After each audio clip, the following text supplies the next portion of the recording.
You make no friends in the pits and you take no prisoners. 1 minute you're up $500,000 in soybeans and the next, boom. Do not attempt to adjust your device. The revolution starts now. We have to pass the bill so that you can find out what is in it. Turn those machines back on! You are about to enter the halls of justice. Show me the money! If we lose freedom here, there's no place to escape to. This is the last stand on earth. This is the halls of justice. Here are your hosts, Justice and Fat Man. Oh, yeah. Well, welcome to the big show. It's the halls of justice. Yeah. You sound constipated. You don't sound like Randy Macho Man Savage. Get yourself a tab. Get yourself a laxative. Go eat some raisins or something. You're like, oh yeah. Yeah, do your job, raisins. Oh yeah, give me the prune, baby. I am Justus. He is the Fat Man. This is the halls of justice. Nice to have you along tonight, today, tomorrow, whenever you may be listening or watching on the YouTubes. Nice to have you with us. Greetings and salutations. You like my hat?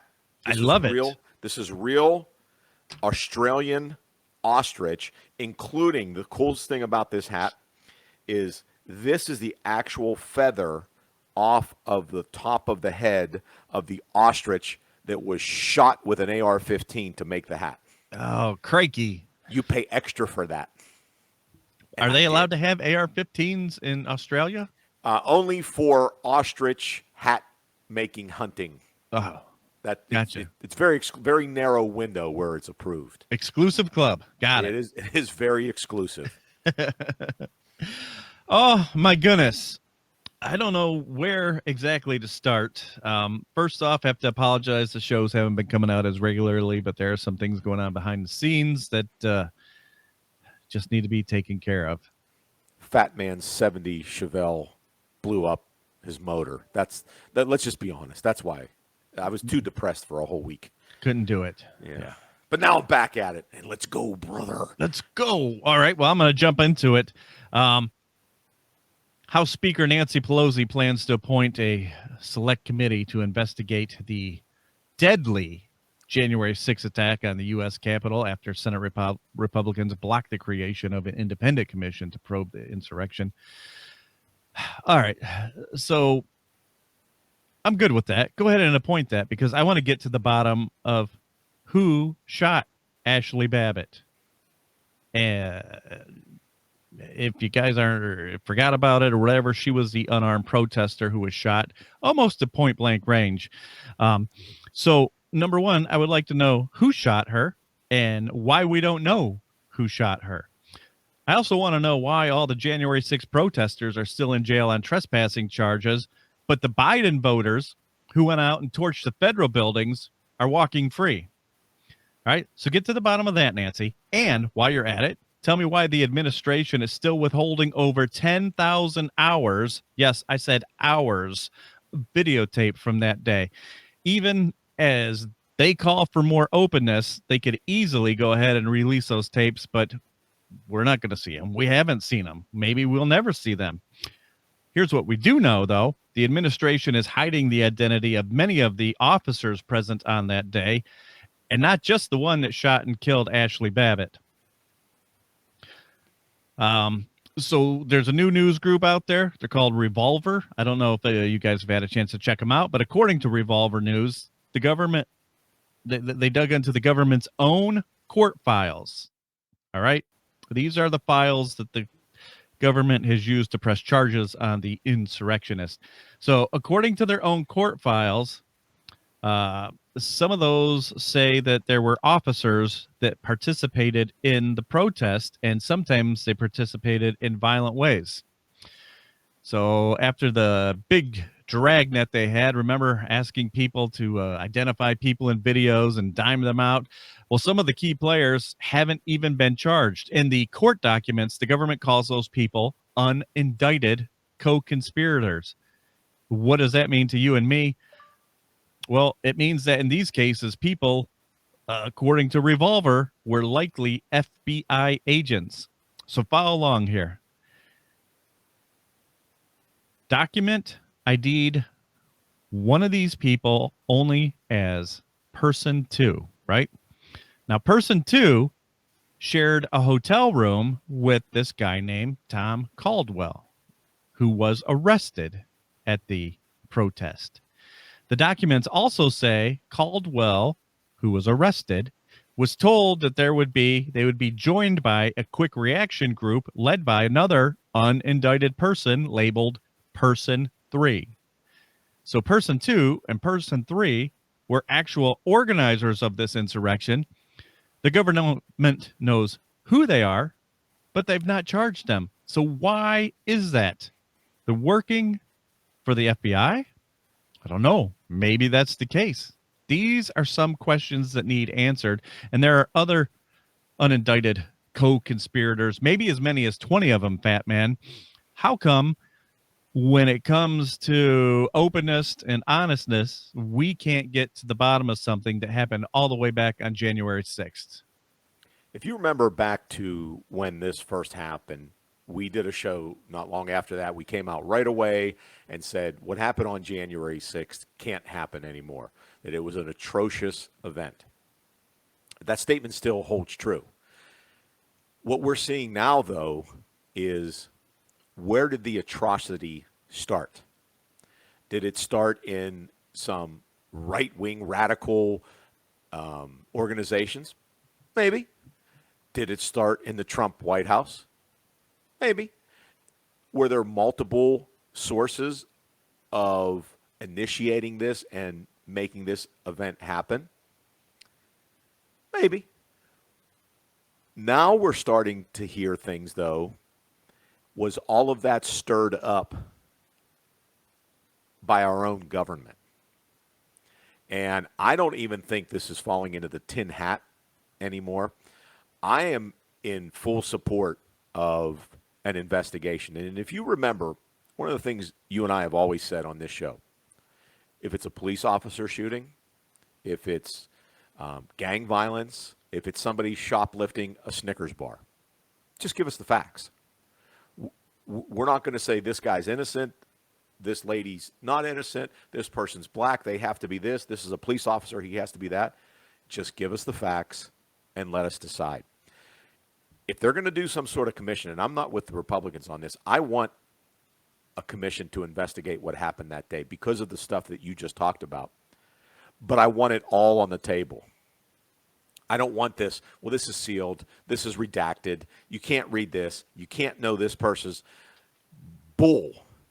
If you're going to investigate it, you investigate all of it and then tell us what happened. And let's not forget to remember the police officer who was killed that day. Now, I'm going to put that in quotations marks because if you remember, and I'm sure you do, it turned out, because they immediately said that he was hit in the head with a fire extinguisher by protesters. That turned out to not be the case, that he suffered a stroke. Now, if anybody has listened to this program at all, you know that we are very much pro good cop. We've got your back all day, every day. We are not pro misinformation. We are not pro bad cop. So two instances here. You've got a situation where I think Officer Resnick, I don't think he was a sergeant or anything. He was I think he was an officer. I'm not sure 100%. I apologize if he had a higher rank than that. But Officer Sicknick was doing his job, and he died of natural causes. Now, you can make the argument, just like they do sometimes in other crimes, if you are committing murder and a police officer has a heart attack while that murder, you can be charged, or you're committing an armed robbery and a police officer has a heart attack while he's trying to stop you from doing that, you can be charged with that police officer's death. So there are extenuating circumstances where if he wasn't involved in defending the Capitol, can you make the argument he may not have died? He may not have died. He might not have suffered his strokes and so on and so forth. Sure, you can make that argument, and maybe there's some charges that need to be attached to that. But they made it sound out like the protesters that day attacked that officer and killed him with a fire extinguisher. Turns out that was also a lie. Doesn't mean it's any less tragic that he's no longer here to live his life. That's ridiculously tragic. Just like the woman who was killed, the veteran was killed, and we don't get to know the facts. So how do you have the facts come out? If there's a police shooting, they want the body cam video out there right away. Okay? If there's any data that's associated that, we've got to get it right out to the media. Here's something that was one of the most traumatic events in U.S. history, and we, the American people, aren't allowed to know what happened. What is trying to, what national security item needs to be protected here? There's no conversation between the President of the United States and his Secretary of Defense that we shouldn't be able to read. There's no emails about Area 51 that got sent to the Vice President of the United States that the American people don't need to see. There's no nuclear codes. There's no diagrams of our latest Oklahoma-class submarines. I think it's Oklahoma-class. I think that's where they're at now. Regardless, where is the classified information that we aren't allowed to know who that police officer was and what his side of the story is, why he fired? Now, I said when that woman was killed, and we've said this before during other crimes, you play stupid games, you win stupid prizes. I've been to the Capitol before. I can't remember if you said you had been there. I visited it, and you have as well. That is not the place you want to play around. That is not the place you want to. It's just like when you have to go through TSA and you're going to the airport. You don't want to be, hey, make sure you check my duffel bag good because I put extra dynamite in it this time before my flight. You don't want to do that at the airport. No. There are certain areas you just know that you need to be on your A game, and you just don't do what those people do. So she has to bear some responsibility in not being here anymore. But the American people and her family deserve to have the information on why and how she died. I have a big problem with this stuff being kept from us under, like, again, what cloak are they putting out there? What are they covering up? Because now, like we've talked about before, when you start withholding information from the American people and then some bits and pieces start coming out, how that officer was killed, one of them, the ones that you just illustrated. Well, what happens is you start filling in the blanks yourself. And that's how the conspiracy, theories really start rolling. So we need this information. I think we need to have a full investigation of that day, but only if it's a full investigation. Let me run this by you. So what's the chance of this, hypothetically? So we know that the FBI, all the alphabet agencies try to get inserted into these groups, right? Whether it's an online group or it's a militia group, information gathering. That's what we'll call it. So you try to get all the information gathering you can. So they put the FBI agents in these groups. So since there's 20 unnamed people, and we're making a leap here, okay? So there's 20 unnamed people, unindicted people that did the same offenses as these people that are still held in jail, some of them in solitary confinement. What's to say that this guy doesn't go online and say, hey, we're going to protest at the Capitol building tomorrow. Bring all your friends. And then one of the FBI agents or whoever this is doesn't say, hey, wouldn't it be really cool if we barged in and demanded our rights be heard and just like stoked the fire, started fueling the fire, started planting the seed, as you said, and directing this, actually organizing this and directing this. Because there was some video that they showed very early on that looked like, almost like, people were opening the doors for these protesters to come in. Oh, there was no look like. That was absolutely video of police officers going, go on this way, right over here. There's no question about it. It didn't appear. It was. And at what point do we go from information gathering And if they were gathering information, they sure did a piss poor job of passing on to the Capitol Police that, hey, this is what we're doing. So where do we go from information gathering to entrapment? That was the exact word that I was thinking, because look, I watch Law and Order a lot, so I'm pretty much an expert. I'm pretty much an expert on this kind of thing. It's my wheelhouse, so to speak. But if you are withholding all this information from us and it really doesn't make sense, well, then you got to start asking why. And really, one of the few logical things when you look at the why is because the government is behind this, and it's exactly what you're talking about. And here's another thing. And anecdotal evidence, as we've said on this show before, is not the best form. I hate to put on my tinfoil hat, but all right, now I'm ready. Oh, that's better than ostrich. Well, one of the things you can say with your hat, though, is no actual tins were killed in the forming of Justus's hat. Ostriches died from with my hat. Now you made me lose my train of thought. You know I suffer from old timers. I really did lose my train of thought, but. We're talking about entrapment.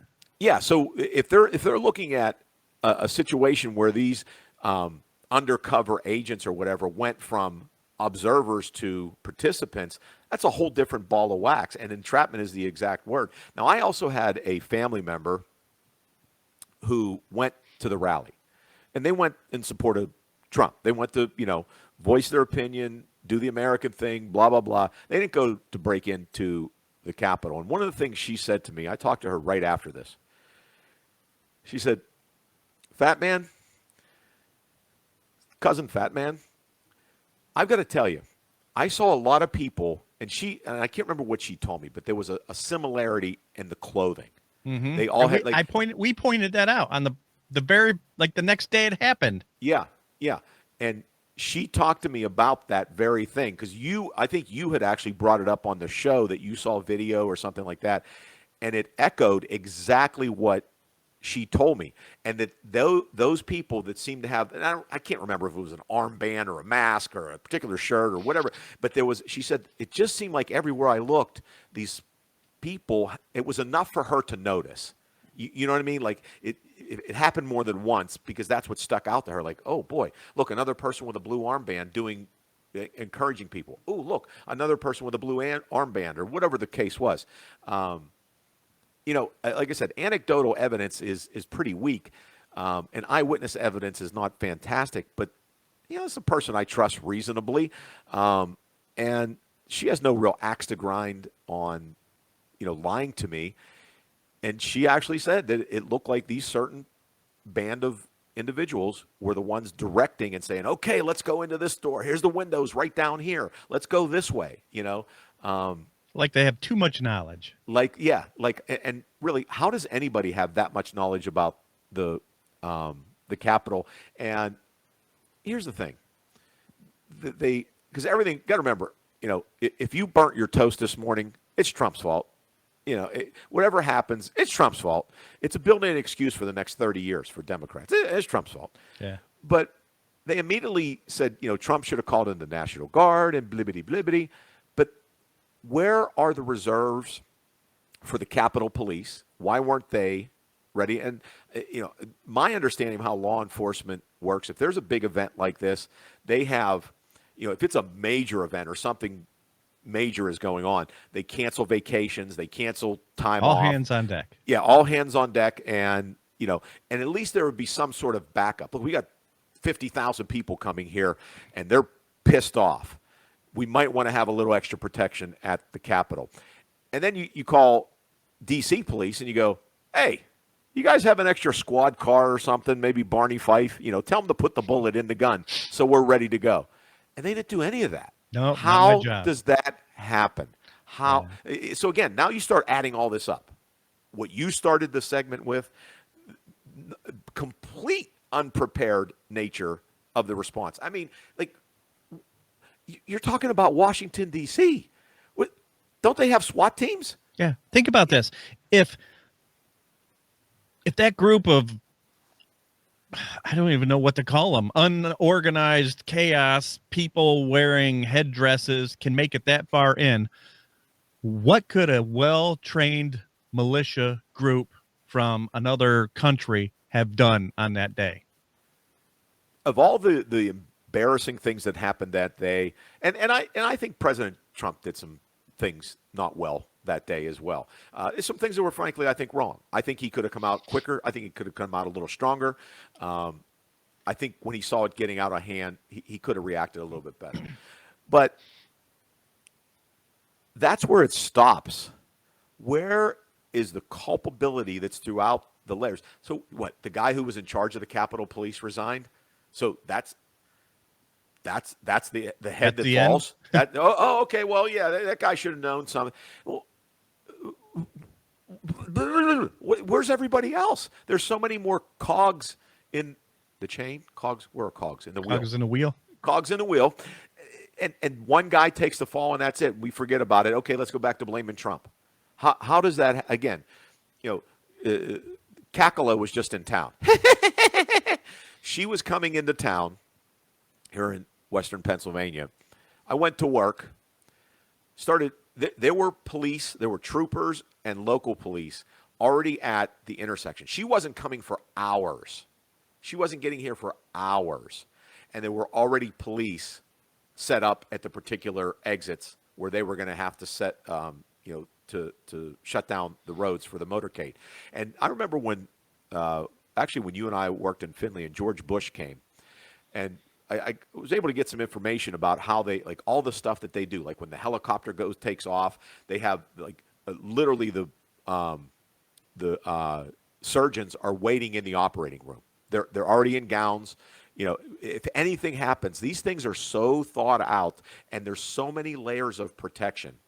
You had all of Congress there. You had the vice president was in the building. You had the president of the United States not a half a mile away. How could there not have been more? You had more response ready to go if somebody would have looked at Kakala the wrong way than you had ready to protect the Capitol that day. I'm not saying that those people that, because there were, once you start, look, if I was there, I would not have gone into the Capitol whatsoever. But there's that mob mentality that people obviously fall for sometimes. Well, if those people are all going, I'm going too. Okay? And that's why they have entrapment laws to prevent FBI, police officers, law enforcement from dragging you down, because normal everyday person wouldn't think to do that. But if you stir them up and create the scenario, they lose their mind basically, and they just go. Now, I would like to think I would not have entered that building. I don't know. Maybe I would have. I would have got caught up in it too. But there's just too much smoke here, and the fact that the Democrats are doing what they do, we need to have an investigation. Hello, where's my oatmeal? We need to have an investigation. Right, Nancy? But don't investigate all the crap that we are involved with. Okay? Okay. And that's really what they're looking at. Yeah, we're the Democrats. We want to have a full investigation, but don't. You hear? This is Biden's latest thing. He gets up nice and close to the microphone. It was me. Don't investigate anything that we were behind. Shh. He was whispering to everybody. What idiot told him that was good? Yeah, he must be thinking he's at a kindergarten graduation, and he's whispering in the little kid's ears. Hey, let me see you cross your legs like you're 19. Ooh. Yeah, and that's his latest thing. So, this is just another ridiculous ploy by the Democrats. Let's look over here and investigate everything here. But the real problem's over yonder. We're not going to look over there. Nothing to see over there. Nothing to see. And it's just move along. Yeah, move along. Go over there and see what McCarthy was doing. Go see what Trump was doing. Go see what Don Jr. was doing. Well, what about those people over there who were blocking their identity? What they're the people that I'm talking about that are moving, telling people where to go and where to break into the Capitol. Don't you see those them people over there? weren't there. They weren't? No. Oh. No. Well, what should I be looking at? Just look at the white supremacists. Yeah, there they are. Yeah. What? I can't find. Where are they again? Yeah. They're everybody that opposes the Democrats. Oh, yeah. Now I got it. But I stood pay attention to those people over there that are letting people come into the Capitol and telling them how to get to the House and how to get into the Senate and how to steal stuff out of Nancy Pelosi's office. I shouldn't pay attention to those people. No, Or they're just not there. Yeah, they're not involved. Oh, so don't believe my lying eyes. Is that what you're saying? Right. Don't believe my lying eyes. Believe honest Nancy. Don't believe my own eyes. Your own eyes. Because my eyes will lie, but Nancy will tell me the truth. Just think about it, folks. Just mark this down that we talked about it on this date in case something ever comes of it. We're saying that there's more than meets the eye. And Shh. There's nothing that's going to come of this. No. Because they are going just like Hunter's laptop. They are going to cover this up like a blankie on a baby. Shh. Yeah. Cross your legs. So you brought up Honest Nancy, which made me think of Honest Abe, which made me think of statues. Have you seen that they're putting up statues of like Marion Barry? He's an honorable guy. Right. For those of you who don't remember Marion Barry, the name doesn't ring a bell, the former Washington, D.C. mayor. And actually, he had a lot in common with... You don't get your punchline before I deliver my punchline. He had a lot in common with Hunter. Yeah. Honey, bring your ass over here. I need to snort some coke. And because he was busted with hookers, and apparently Hunter was busted with hookers who he paid for with Joe Biden's credit card. Did you hear that? Did you hear that? This is the latest thing that's being discovered and released about. He went on this hooker binge, and I don't know, charged like an $800,000 or $8,000 or $12,000 or something like that. And he used Daddy's credit card when he was vice president to pay for it. Put it on Dad's card, hun. But Marion Barry was go ahead. Marion Barron was like Hunter. They had the same coke, crack, and the hooker crack. They were addicted to the same things. Do you think he took the card and did the swipe? Yeah, that's right. Swipe it. Decline. Rude. But you're right. Now Marion Barry is getting a statue. Right. So why do criminals get statues? If we're tearing down statues based on their past behavior, their past history, why are we giving statues to criminals? That is something that I would like answered. I can't see the logic behind it. There's so many other. If you had to have a statue of a black person, there's so many other fantastic people you could have chosen, but you put up Marion Barry. Ben Carson, where's his statue? True American success story. Okay, guys, and you've also heard me say this before. This is adult talk time for a minute, because I'm going to get real serious for a second. And those of you who can't handle adult talk time, I'm not talking about sex talk or bad language. This is adult talk time. If you come in and can't listen to what I'm about to say and process what I'm trying to say without taking the view that fat men must be a racist, just please tune out for a minute. Come back in about 3 minutes. Why is there a statue to George Floyd? Now, here's where the adult talk comes in. I think George Floyd was murdered. Now, I know there's some extenuating circumstances, and I think some people that are on the right side, the conservative side, may be angry that I would say that. But I think if you had the knee on somebody's back like he had, he didn't deserve to die. Now, here's where I jump off that train. This man should not be made out to be a hero. He held a gun to a pregnant woman. You just don't overlook that. You don't overlook things he did in his past. You can applaud that maybe he was trying to do better, that maybe he was trying to change his life. I don't know. I don't know the guy. I've heard some things that said he was. I've heard some things said he wasn't. But his past, regardless of how he died, his past, he doesn't need statues. If you can take down a statue of George Washington, if you can take down a statue of Thomas Jefferson, and if you can take down a statue of Abraham Lincoln, then there should be no statue of George Floyd. Teddy Roosevelt's are the new ones coming down now.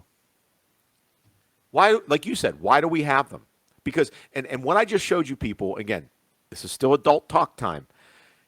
What I just showed you people is even if you could make the argument why George Floyd should have a statue, okay?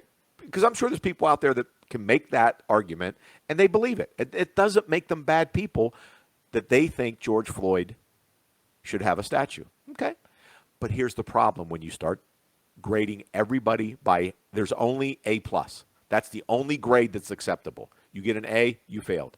You get a B+, you failed. A+, perfect life is the only passing grade. George Floyd didn't have an A+, perfect life. Thomas Jefferson wasn't a perfect plus life. George Washington. Go on and on and on through history. They weren't perfect.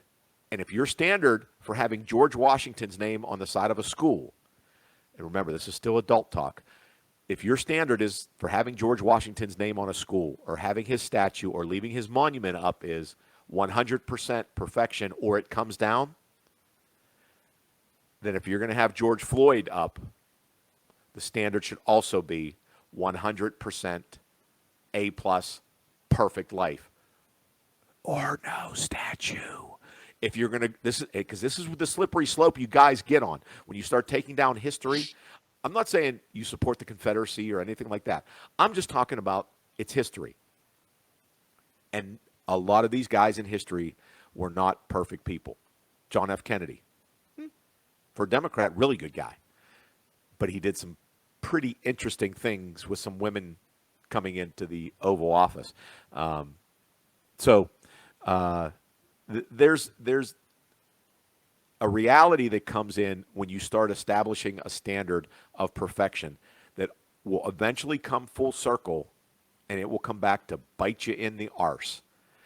And if you're gonna hold this the four founding fathers to a particular standard for statues, then you got to hold George Floyd to the same statue. You got to hold Marion Barry to the statue. And at this point, there's only one statue that I think could reign over America. The Justus Fat Man statue.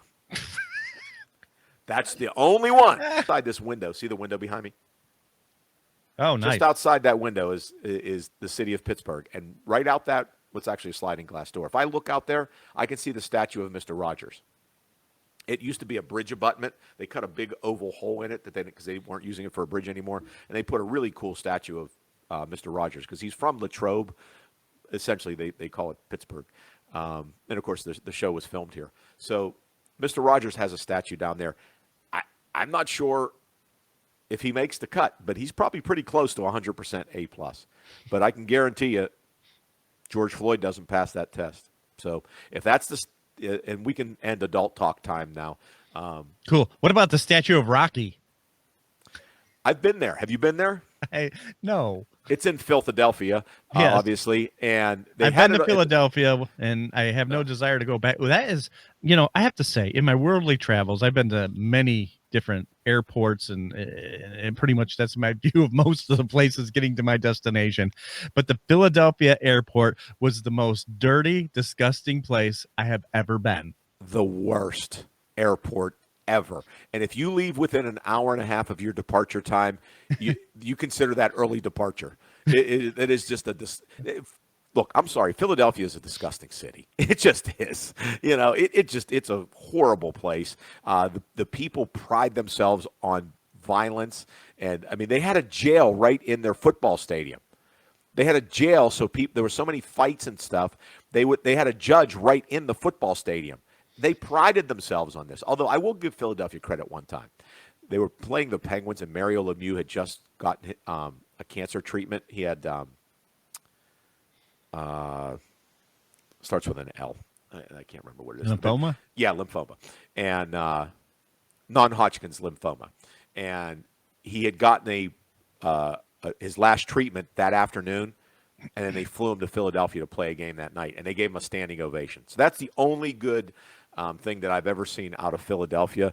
But I went there I was trying to see the Liberty Bell. I couldn't even get in to see it because it was such a cluster. It was just such a disaster down there. But yeah, Philadelphia is not one of my favorite places. But I have seen that statue, and I got my picture next to it, and I grabbed Rocky Balboa statue. Johnson? No, I didn't want to go that far. That's perverse. I went for the ass, and Rocky has no ass. No. I mean, I guess that's a Caucasian curse to start with. And how the hell did we get here? I don't know. I was just going to ask time? you.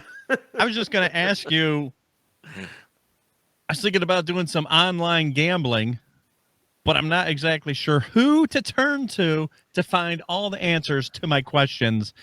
And I know you got the answers. The first thing I would do is I would look at these beautiful faces of us on the GamCam, the gambling camera, the PA Online Gambling Reviews.com Gam. So, as you know, I'm not big into online gambling, and I don't know a lot about it, but I've come to the right place. See, part of the reason I don't do online gambling is because I don't understand it. And how do you find? Because if you go to ABC Sportsbook or whatever, they're going to tell you they have a great site. And they're going to tell you, give us a few $100s and we'll hold that in an account and it's free and you can no risk and blah, blah, blah. And look, there's no such thing as free shipping. There's no such thing as a free lunch. There's no such thing as free gambling. But so they entice you in by giving you all this stuff. And how, as a rookie in this arena, how do you know what to do? We have got that answer. What's the You've answer? come to the right place. Where is it? PA Online Gambling Reviews.com. Now, it's a long name. PA for Pennsylvania, Online Gambling Reviews.com. But I'm in Ohio. Can I still use it? So that's a great question. So it is actually designed for people in Pennsylvania, but he reviews, and he's an independent reviewer. He's not affiliated with any of these companies. He does an independent review, and most of the information is applicable no matter what state you're in. So you can certainly go there, and here's the other best part. You can open up that email thingy-madoodle, put his email address in, which is paonlinegamblingReviews@gmail.com, and you can put one thing in there and say, hey, I was listening to Justus and Fat Man, and I have this question about gambling online. Can you tell me about XYZ? And he'll get back to you. And here's the best part of this, Justus. No cost. Gambling makes billions of dollars for the house, okay? And, first thing I'm thinking is well, he's got to be charging for this. It's got to be $3.99 a month, or it's got to be a question fee. No, he's just doing this because he likes doing it. So it's free. And we invite you to go to his site, paonlinegamblingreviews.com. Check out some of his evaluations and shoot him a text message, an email, and ask him some questions if you have some, and he'll help you get started and avoid some of the pitfalls of some of the online gambling sites. And just remember, if you decide to do this, you got to be careful with gambling. You must be 21 or older and present in the Commonwealth of Pennsylvania to play. Know when to stop before you start. If you or someone you know has a gambling problem, help is available at 1-800-GAMBLER. And regardless of where you're listening, there's also there's help if you get wrapped up into gambling and it's not going well. You can find it easy enough online if you're listening in another state besides Pennsylvania. And we are coming back with lots more of the show. And keep watching us on the GamCam, right? Yep. We are 10 minutes over already. All this good info. Yeah, so here we go. We're going to take a break. Be right back. You are listening to The Halls of Justice. If you would like to be a guest, have a comment, or a show idea, then send us an email at justice@hallsofjustice.com. Halls of Justice is a weekly podcast, and you can always find our latest episodes listed on our webpage at www.hallsofjustice.com. us on Facebook, Twitter, and TikTok. Help us grow and spread the word. Please share with your friends. Now back to more exciting entertainment on the Halls of Justice. Oh, boy. I got a question for you. What is this thing doing? I'm John there we talking.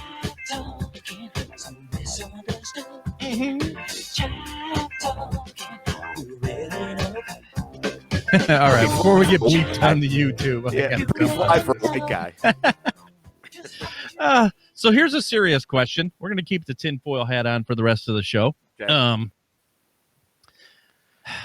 I want you to think about this.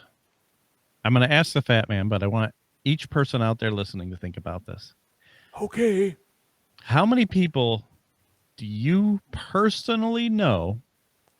And I don't mean like know of, but have to have been some sort of an acquaintance to you. How many people do you know that way that have either committed suicide or been in a plane crash? I got zero.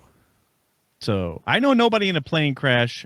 A couple people I directly know and we're friends with have committed suicide.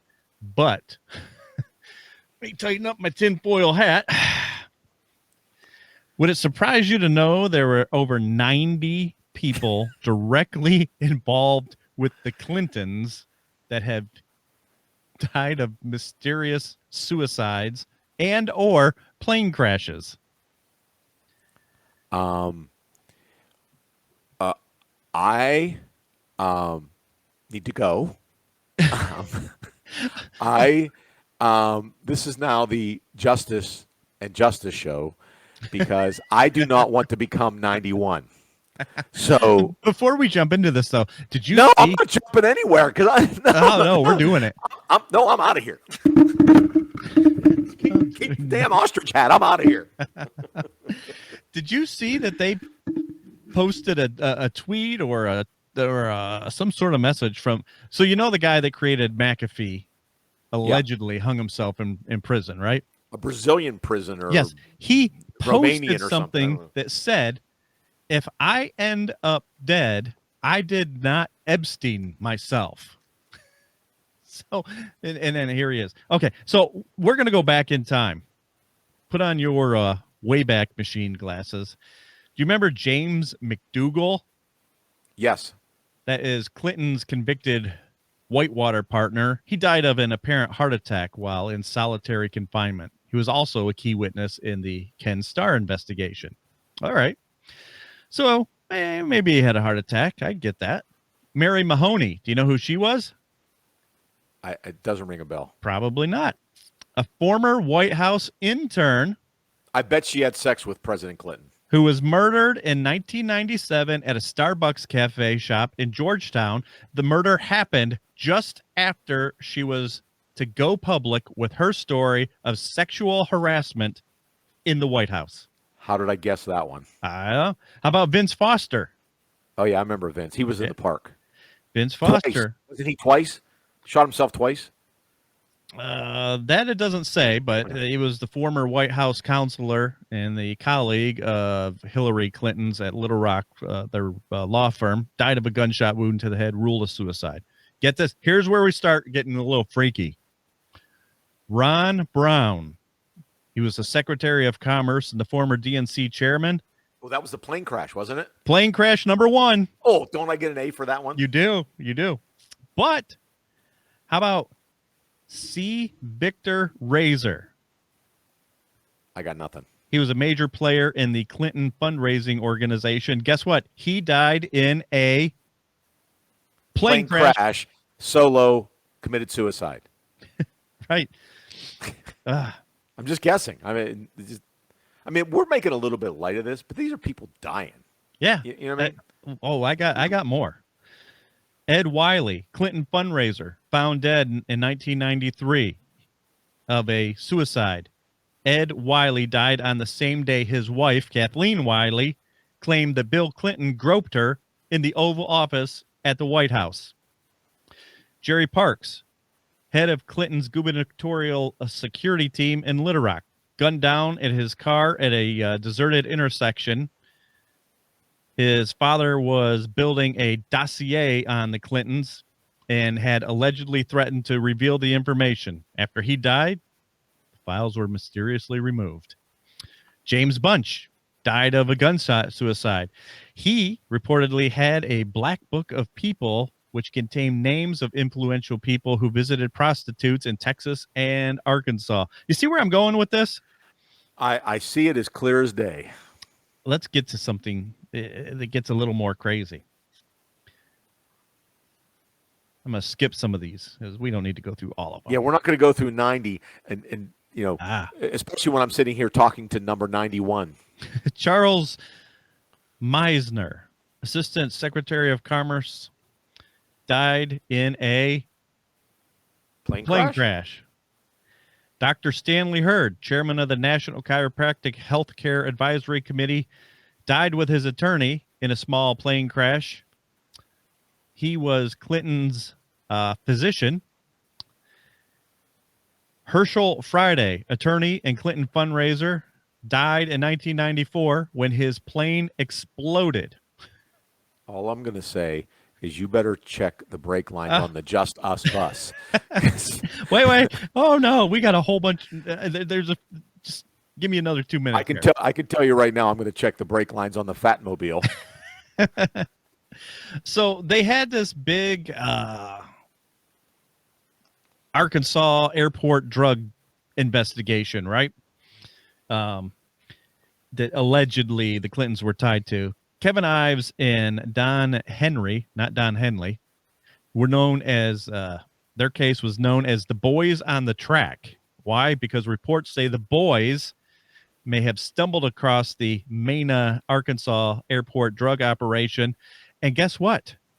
They fell asleep on railroad tracks. Well, that could happen. Yeah. Okay. Where else are you going to nap? If you're in the middle of like nowhere, the most logical place to fall asleep would be on the railroad, not next to the railroad track, but next to it. That's just logic. I don't see what your problem is with this one. So where do you, if you had to have something to do with the Clintons, where do you think you would be safe? You think if you were just a Clinton bodyguard, you'd be safe? No. No?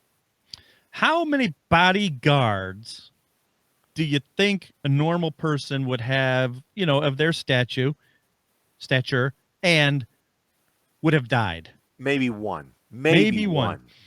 The following Clinton bodyguards are dead.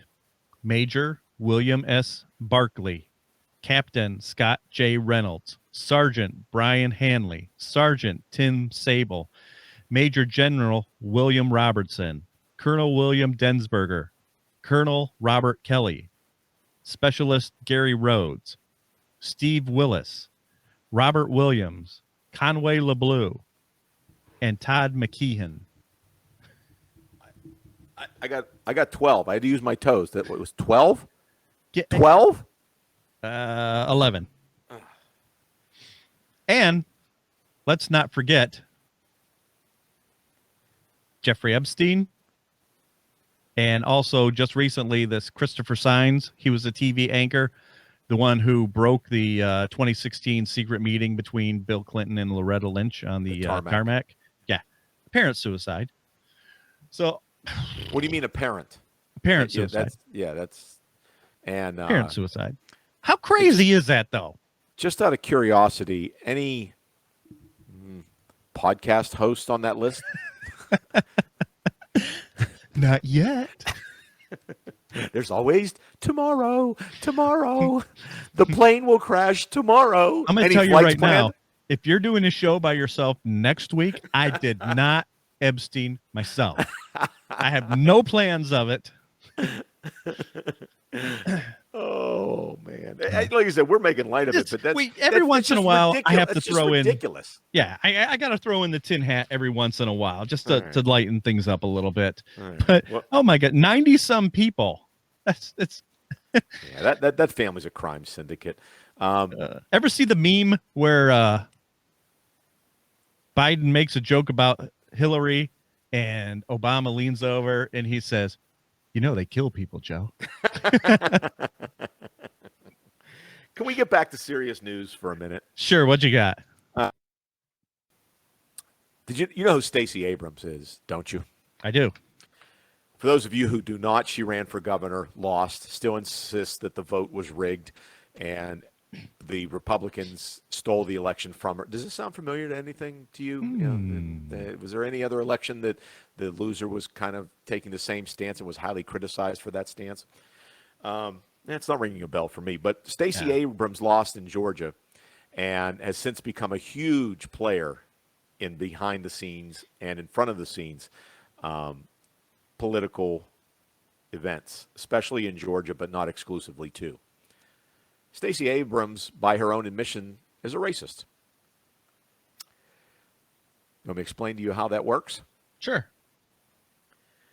One of the latest catchphrases that Democrats are using to rile up their base and to create animosity between everyone in the country, your president included, is Jim Crow. Everything is Jim Crow V2. It's offensive because it's Jim Crow, Jim Crow, Jim Crow, Jim Crow. When Republicans started requiring or wanting to require ID for voting, Stacey Abrams came out and said, "That's racist. It's Jim Crow version 2.0. Just the other day, Joe Manchin, senator from West Virginia, came out and said, "Hey, I got some ideas on how we can bridge the gap with Republicans and we can come up with some voter reforms." One of those things I think we ought to put in there as a concession to the Republicans, and it kind of makes sense, is voter ID. Now, Stacey Abrams, when voter ID was brought up by the Republicans, said, "Voters without a driver's license or state ID must surrender their personal information and risk identity theft just to receive an absentee ballot." False. Not according to her, especially when she's asking you to stop Jim Crow 2. That's a website that she has. And one of the things that the website wanted to do is make sure there's no voter ID. She also then claims there's 200,000 Georgia voters who don't have either ID and the punitive free ID. When was the last time something free was called punitive? I'm not sure those two words fit in a sentence together.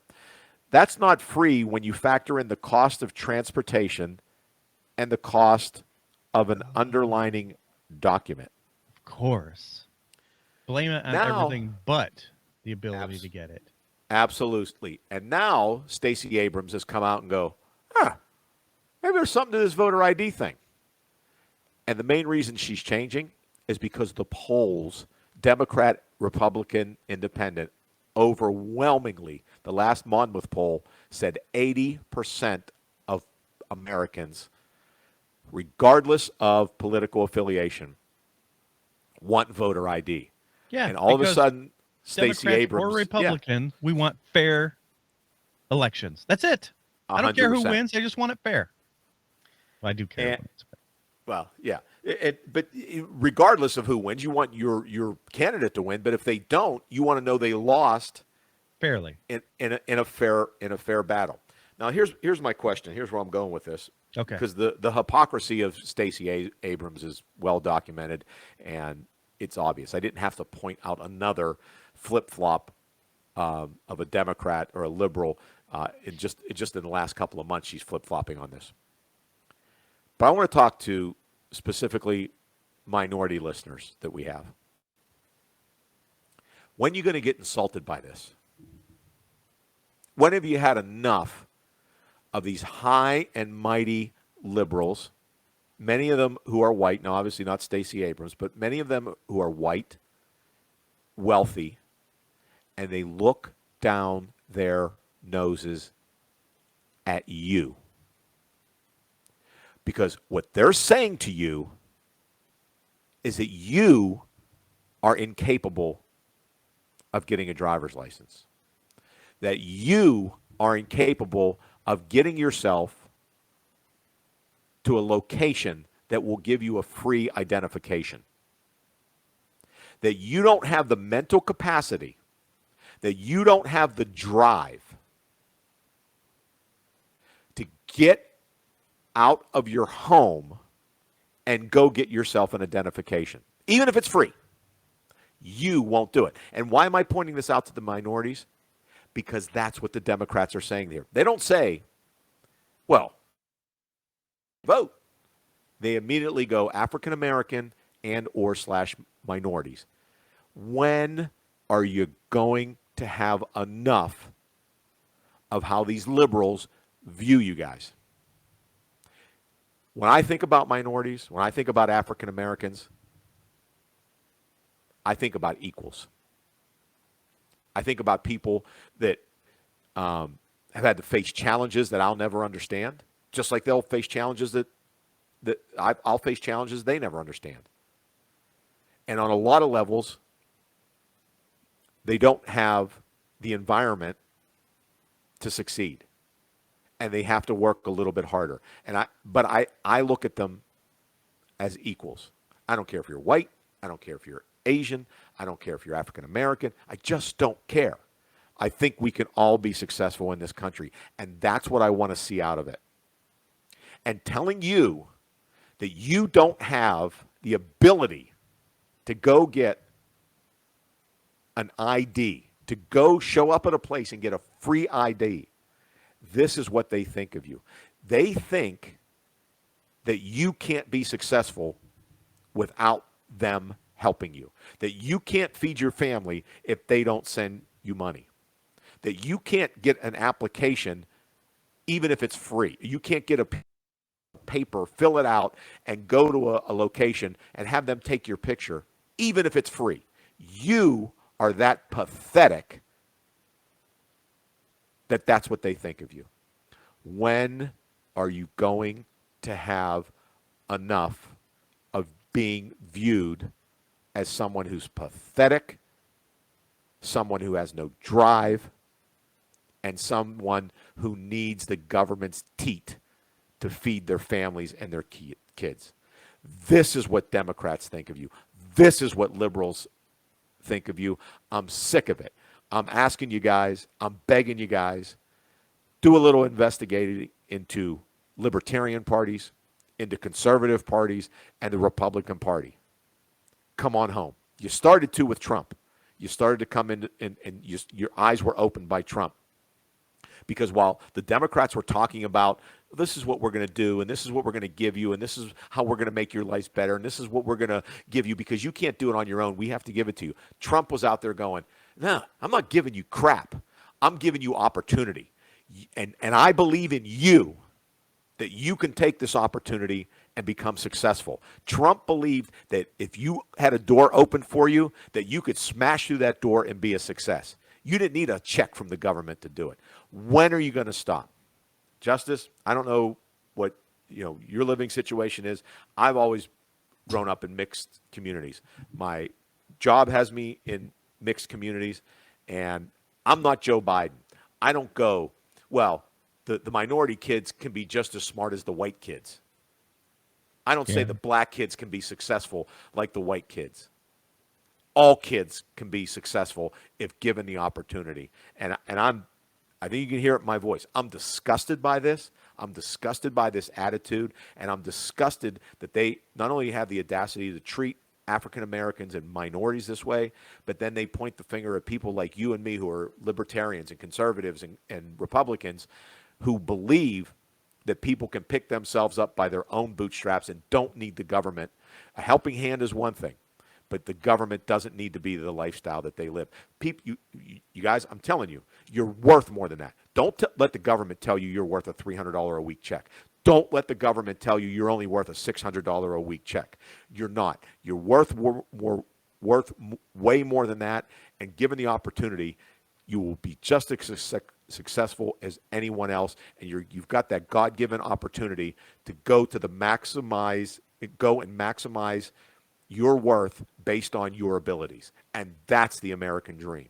And I know I'm on the soapbox here a little bit, but this really has me fired up. I'm so tired of the condescending nature of this. Thank you. Thank you very much. Thank you. Good night. Tip your bartenders. The special is tuna. Get disgusted, guys. I'm telling you. Come on over to the Republican side. Try us. What do you have to lose? Come on over and see. We're about your success, not about keeping you attached to the government teat.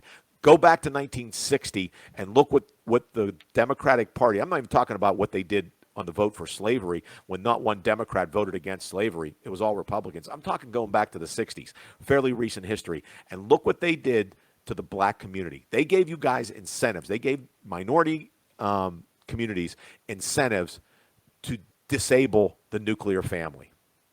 And that's a large part of the reason why the minority communities are in the situation they are. And then do me a favor. Also go and look and see what Trump did in his 4 years to help minority communities. And if you ever want to talk to me about it, email me, and I'll talk to you about it. But you got to get away. You got to cut the ties to these liberals and the way they treat you and the way they view you, because it's disgusting. Stepping down from the He's down.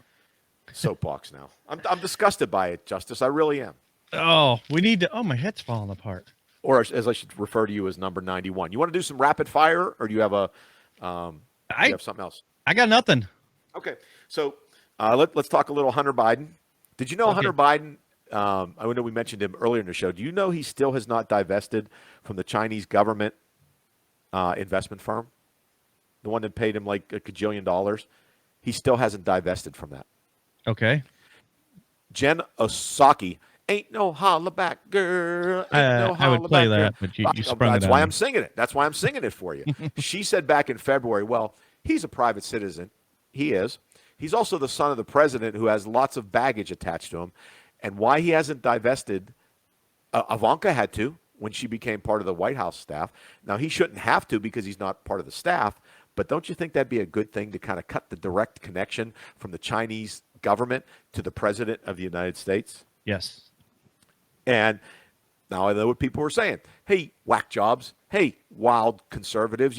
If Hunter Biden, brought the wrong lettuce for your salad, you'd say he did something wrong. You wouldn't just. But he eat the likes lettuce. his tossed. Yeah, yes, he does. That's an upcharge, by the way. Personal experience. I mean, that's an upcharge. I'm just going to leave it at that. But how about this? Walter Schaub, the former Office of Government Ethics Director under Donald Trump, negative. Under President Obama, this is the Code of Ethics Director under President Obama. I quote, the notion of a president's son capitalizing on that relationship by selling art at obviously inflated prices and keeping the public in the dark about who's funneling money to him has a shameful and grifty feel to it. What am I talking about now with Deer Hunter? Well, not only is he still connected to the Chinese government, that firm, he's also now selling art. Money laundering. $500,000 a copy for his art. There's no influence peddling there, is there? No, that's pure money laundering. I just can't imagine how anybody would consider that any sort of money laundering just because you're paying this is like watercolor. This is like stuff that a 7-year-old does, and he's selling it for $500 a copy. Yeah. Deer Hunter.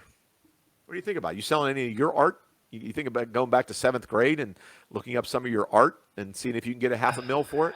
I've seen his art, and so my boy does that art where you take the paint pens and you kind of flick it and you make designs and stuff. His is way better. So it's got to be worth I should be able to get like $750,000 per copy, and I'll even have him sign it. Rapid fire crap. Crime is surging in major cities. We've talked about this at multiple times now. The reason we're having all this gun violence is because guns. Guns are bad. Here's the problem.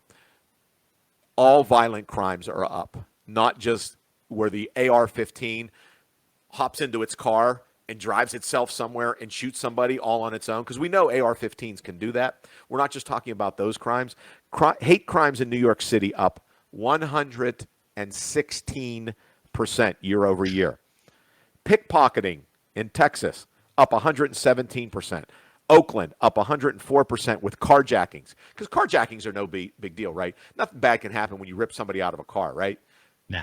And the fact that that's up 104% in Oakland, that's an AR-15's problem, I guess, right? I mean, even though I know an AR-15 wasn't seen at the scene at all, but it's clearly involved. In Atlanta, rape, 97% up. But that's an AR-15's fault. New Orleans, auto theft up 23%. Los Angeles, arson up 20%. This is all because of AR-15s, including to Slow Joe. Did you see the guy in San Francisco rode his bicycle into, I don't know, like a Walgreens or something?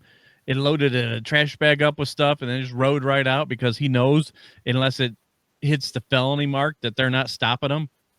Yeah, and that's where it's gone to. How crazy is this? And they're talking about also, like in New York City, prostitution is running rampant because there's no prosecution for it. I'm all right with that. Yeah. Well, look, the libertarian side of me says, yeah, we should have legalized prostitution. But you're going to this is what happens. The prostitution comes in. This is what happened when Rudy Giuliani cleaned up New York City. Prostitution had come into Times Square, followed by drugs. Then drugs fed prostitution. Prostitution fed drugs, and you couldn't go to Times Square. And then he cleaned it up. And that's the problem. It's a gateway crime. Crime. If you want to talk about legalizing prostitution, have at it. Again, that libertarian side. I mean, look, if a woman wants to sell her body and get paid for it, and a man wants to pay her for it, I have no problem with it. It's none of my business. But rapid fire. Now, I've got a T-shirt on that's going to help us with us. You know the name Chelsea Wolfe? Chelsea Wolfe. Why do I know the name? You're going to remember as soon as I bring it up. But I've got the shirt. I want to tell her something before I get to this. Chelsea She was a Wolfe. stripper? No. For those of you watching on the Gam Cam, you want to pay attention. Shut the duck up. Shut the duck up. Okay, and the reason she should shut the duck up is because she is transgender. She also is apparently very good at sitting on the post, the bicycle post. She made it to the Olympics as an alternate. She's not even a real, she's a backup to the backup. But she famously said, "My goal is to win the Olympics so I can burn a U.S. flag on the podium." Oh, what a joyful person there. Shut the duck up. Shut the duck up. And she goes, and then when she got called out on it, one of those non-apology apologies, one of the reasons why I work so hard to represent the United States in international competition is to show the world that this country has morals and values, that it's not all the bad things that we're known for. Which of the bad things are we known for again? The Bidens? And yeah, the Clintons. Yeah, number 91. Yeah, number 91. We're known for the Clintons. So here's the question that I would have for young Miss Chelsea. If we suck so bad, why are minorities trying to get here? Minorities from Somalia, minorities from Asia, minorities from Mexico and the Northern Triangle and other Central American and now South American cities. These are all minorities. These aren't people from Sweden, not from Germany. There's a few in there. They sneak into come in through Mexico and sneak in through the southern border. So if we're such white supremacists here, and this country is so pathetic, so disgusting that its flag needs to be burned at the Olympic Games,